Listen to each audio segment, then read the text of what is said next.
नमस्कार दर्शकों, आप सभी का बहुत बहुत स्वागत है हमारे बेहद ही खास कार्यक्रम स्पॉटलाइट में और मैं हूं आपके साथ उपेंद्र कौर। दर्शकों, आज इस कार्यक्रम के माध्यम से हम आपके समक्ष एक ऐसी शख्सियत को लेकर आए हैं जो लगभग पिछले 30 वर्षों से हमारे लिए और आपके लिए संघर्ष कर रही है। एक आम आदमी के लिए वो लड़ रही हैं। जी हाँ, चाहे हम बात करें प्याज के बढ़ते दामों की, या बात करें पेट्रोल के दामों की, या ऑनलाइन गेम्स की बात करें, या फिर हम बात करें व्यापारियों की मुद्दों की, आम इंसान के लिए वो लगातार पिछले 30 वर्षों से लड़ रहे हैं। जी हाँ, हम बात कर रहे हैं president of national Akali Dal Paramjit Singh ji की। आज हम आपकी मुलाकात उनसे कराएंगे इस खास कार्यक्रम के माध्यम से।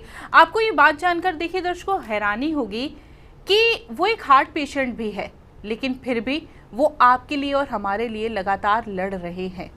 आप समझ सकते हैं कि एक हार्ट पेशेंट के लिए इन चीज़ों से दूर रहना कितना ज़रूरी होता है, लेकिन फिर भी वो अपनी हेल्थ का ध्यान रखे बिना आपके लिए और हमारे लिए संघर्ष कर रहे हैं। बहुत सारी बातें आज हम उनसे करेंगे कि उनका ये संघर्ष कहाँ से शुरू हुआ, ये सफ़र कैसा रहा, और भी बहुत सारी जानकारी इस कार्यक्रम के माध्यम से हम आपको प्रदान करेंगे उनके बारे में।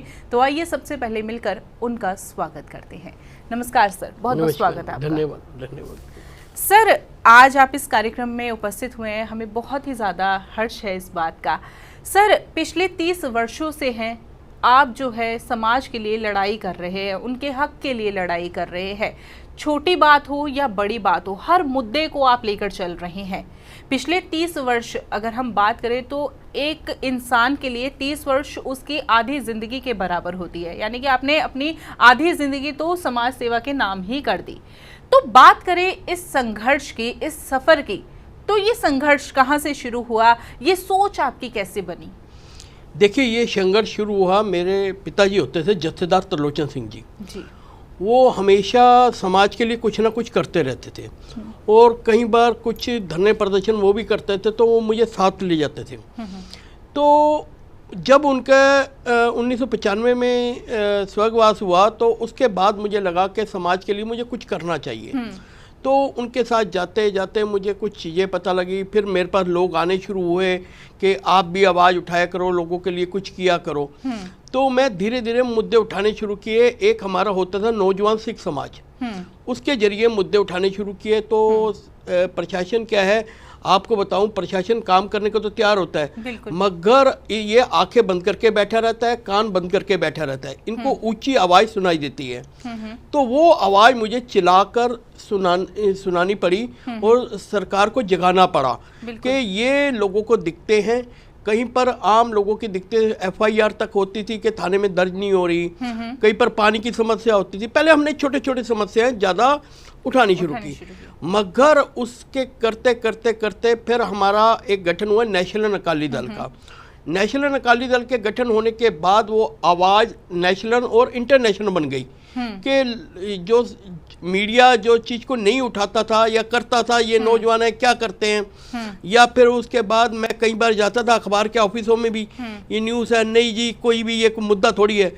मगर धीरे धीरे वो आवाज़ ऐसी बनती गई कि नेशनल क्या इंटरनेशनल मीडिया को भी उसको उठाना पड़ा और उसको छापना पड़ा। तो ये संघर्ष तो यहाँ से शुरू हुआ।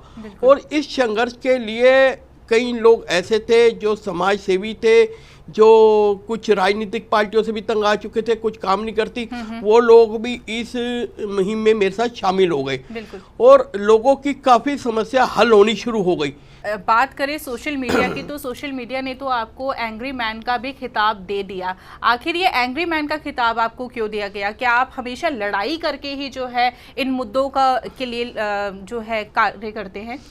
देखिए, मैं अगर लड़ाई करता होता या कुछ करता होता, पहली बात तो मेरी भी फैमिली है। बिल्कुल। दूसरी बात है कि मैं सड़कों पे ही लड़ता होता या किसी प्रकार मेरे पे इतने केस बने होते कि ये तो बंदा हमेशा हर किसी से लड़ता है। मैं लड़ता हूँ समाज के हित के लिए, समाज के हित के लिए आवाज़ उठाता हूँ।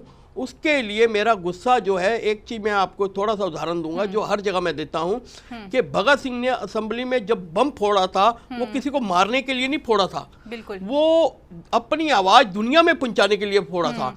मैं बम फोड़ता हूं अपने मुंह से, जो वो आवाज़ दुनिया तक पहुंचती है कि यहाँ पर ये गलत हो रहा है, वो जो गुसेल जो मेरा उस टाइम रूप होता है वो ये होता है कि आम आदमी क्या दाल नहीं खा सकता, क्या प्याज नहीं खा सकता, क्या रोटी नहीं खा सकता, क्या वो अपने घर का रोजगार नहीं कर सकता। मीडियम क्लास, लो क्लास को तो ऐसे मार दिया जाता है जैसे वो बेचारा किसी गिनती में नहीं आता। तो इस चीजों को लेकर मेरा रोज था। आज बच्चों के दाखिले के लिए लोगों को भटकना पड़ता है, इतने फंडिंग देनी पड़ती है।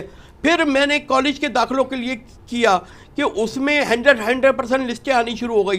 अरे आप बताइए, जो अमीर का बच्चा है वो तो कहीं पर प्राइवेट पढ़ लेगा, कर लेगा, पैसे देके भी करेगा। गरीब का बच्चा कहाँ जाएगा? उसके 90% भी 92% भी नंबर आए तो क्या वो उसका पढ़ने का हक नहीं है? ये सरकारों का फर्ज है। सरकारों को मैं ये कहता था कि कॉलेज ज़्यादा से ज़्यादा बनाएं। जब कॉलेज कम होते हैं तो लिस्टों का जो वो स्कोर भी बढ़ जाता है। ये जो मुद्दे हैं ये आम इंसान के जो हक के लिए बहुत ज़रूरी है। लेकिन बात करना चाहूँगी, जैसे मैंने शुरुआत में कहा था कि आपने ऑनलाइन गेम्स के लिए भी जो है लड़ाई लड़ी है, तो ये ऑनलाइन गेम्स का मुद्दा क्या है, ये थोड़ा समझना चाहेंगे हम। मैं बताना चाहूँगा कि जिस समय मैं थोड़ा सा कुछ चीज़ें सर्च करता रहता हूँ, मैं रात को बैठ के भी सर्च करता रहता हूँ, मैंने देखा कि एक गेम है, नाम भी मैं लूँगा, और भी कुछ गेमें थी जिसमें ये हुआ कि बच्चे वो गेमें खेलते हैं, कहीं डिप्रेशन में चले जाते हैं, कहीं वो अपने घर वालों के ऊपर हाथ उठाते थे, पैसे उनके मोबाइल में से ऑनलाइन निकाल कर वो गेमों में डाल देते हैं। तो वो गेम बच्चों को डिप्रेशन में डालती जा रही थी। इसके लिए मैंने धरना प्रदर्शन किया, सोचा, मुझे कई लोगों ने इसके लिए ऐतराज किया कि ये तो आप क्या कर रहे हो, आपका ये कोई मुद्दा है, ये इस प्रकार के मुद्दे आप उठाओगे, आप तो विले हो गए हो, आपके तो कोई काम का ही नहीं है। मैंने बड़ी बातें सुनी, मगर मुझे ये लगा कि ये बच्चे जो हैं हमारे देश का भविष्य हैं। अगर ये बच्चे इन गेमों में चले गए, ना खिलाड़ी बन पाएंगे, ना कलाकार बन पाएंगे, ना फौजी बन पाएंगे, ना व्यापारी बन पाएंगे। ये बच्चे ऐसे डिप्रेशन में चले जाएंगे जो या तो सुसाइड कर लेंगे या किसी प्रकार की भी कुछ ऐसे हरकतें कर या जेलों के पीछे चले जाएंगे।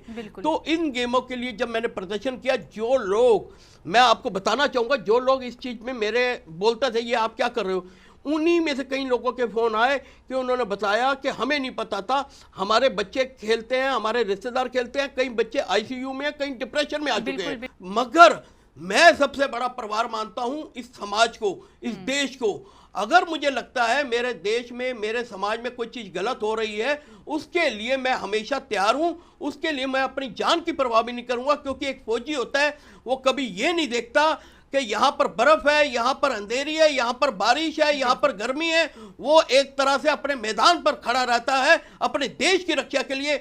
इसलिए मैं बिना वर्दी का फौजी हूँ। मैं अपने जो समाज के, अपने देश की रक्षा के लिए हमेशा तैयार रहूँगा। बिल्कुल, बहुत ही अच्छा लगा। देखिए सर, मैंने कार्यक्रम के पूर्व में भी कहा था कि आप अपनी हेल्थ को पीछे रखकर समाज के लिए कार्य करते हैं, और ये सबसे बड़ी बात है। नहीं तो इंसान जो है आज के समय में पहले अपना सोचता है और उसके बाद जो है समाज की तो दूर, पहले अपने परिवार की या अपनी ही देखता है। अब यहाँ पर बात करें सर कार्यक्रम के अंत में, तो ये बहुत बड़ा संघर्ष रहा है आपका, अभी तक का सफ़र जो रहा है बहुत लंबा रहा है। क्या कुछ चुनौतियों का सामना करना पड़ा? क्योंकि अगर हम अकेले लड़ते हैं तो ये लड़ाई शायद नहीं जीत पाते, तो किन लोगों का साथ मिला और किन लोगों का साथ नहीं मिला, क्या चुनौतियां रही, संक्षिप्त में जानना चाहेंगे। देखिए, चुनौतियां बहुत रही, चाहे वो सामाजिक तौर पे हो, चाहे वो शरीर तौर पे हो या किसी तौर पे हो। हर एक चुनौती का मैंने सामना किया और हर एक चुनौती को सफलता में लाया हूँ। इन चुनौतियों पे तो जब मेरा तीसरा स्टंट लगा तो मुझे डॉक्टरों ने यही बोला कि चीखना चिल्लाना नहीं है। तो मैंने डॉक्टरों को ये बोला, तो मैं तो अब ज़्यादा आयरन मैन बन गया हूँ। मैं तो अब 3-3 स्टंट लग गया, आयरन मैन बन गया हूँ, मैं तो स्टंट मैन बन गया हूँ। और ज़्यादा चीखूंगा, चलाऊंगा, लोगों की समस्या और ज़्यादा उठाऊंगा। तो कभी भी ये मत सोचिए कि सेहत ठीक नहीं है या कोई चीज़ ठीक नहीं है तो आप हिम्मत मत हारिए। इस कार्यक्रम में आज उपस्थित हुए, आपसे इतनी सारी हमने चर्चा की, हमें बहुत ही अच्छा लगा। ये हमारा सौभाग्य है कि आप आज हमारे स्टूडियो में उपस्थित हुए, आपने अपना कीमती समय दिया, उसके लिए बहुत बहुत धन्यवाद। नमस्कार दर्शकों। Thank you.